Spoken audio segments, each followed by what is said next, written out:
Greetings to all of our friends from Villa de los Suenos. We hope all of you are having a great year. It's been a good year here. We've had a lot of fantastic guests this year. We just completed our annual fundraiser for the orphanage at Olon. We had a special night where we had a silent auction and a big party and raised over $5,000 for the children.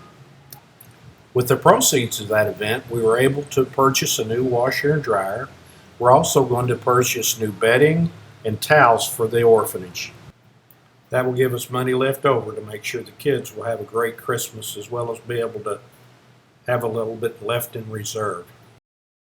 And now, just as we're winding down the fundraising effort for the orphanage, we start the process of getting ready for the big Christmas party for the children of our little village of Entrada.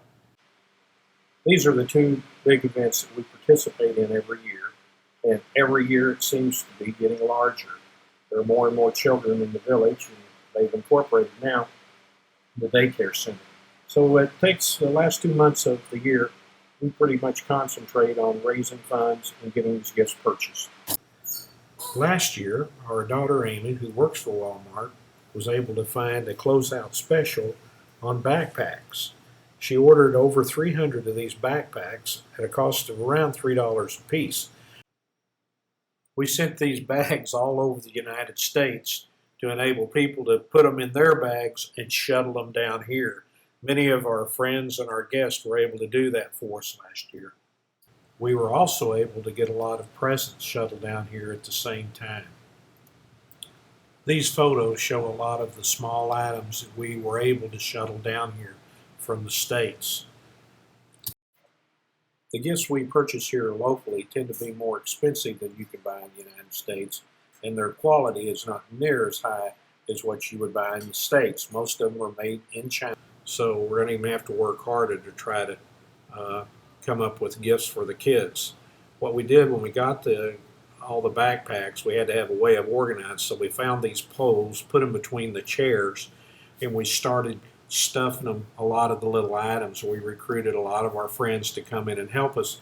Then once we got the gifts ready to go and in the bags, we transported them down to the school in my pickup.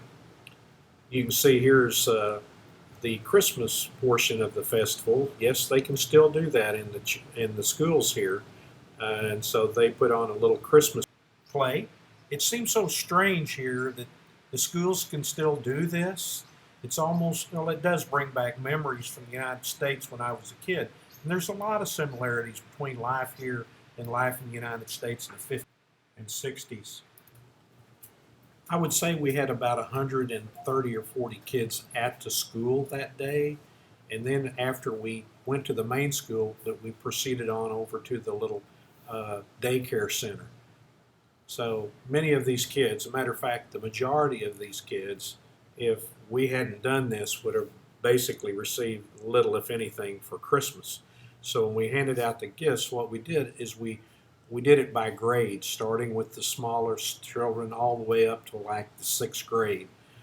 So all of the kids in the village got a present, and you can tell they're very excited about going through and getting their presents, waiting for Papa Noel.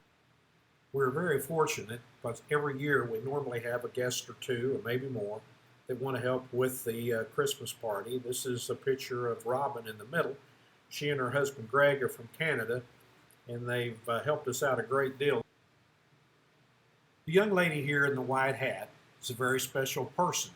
She was our Peace Corps worker here for about 2 years, and unfortunately, she had to rotate back to the United States last April, and we miss her a lot. She's very good with the kids and did a lot of wonderful things while she was here. When we first moved to Ecuador, a friend of mine took me to see his niece and nephew play soccer, and we were sitting at the edge of the soccer field in his car, and he said, "See those two young kids?" He said, "They don't have a TV, they don't have a Nintendo, no Game Boys, no electronic devices, and you know what? They're happy. Their life centers around their families." And so that's the way it is here in Ecuador. Don't know how long it's going to stay that way, but it certainly brings back memories. Here are two or three more parting shots from the school. And now we're going to proceed on over toward the daycare center, which is in the community building.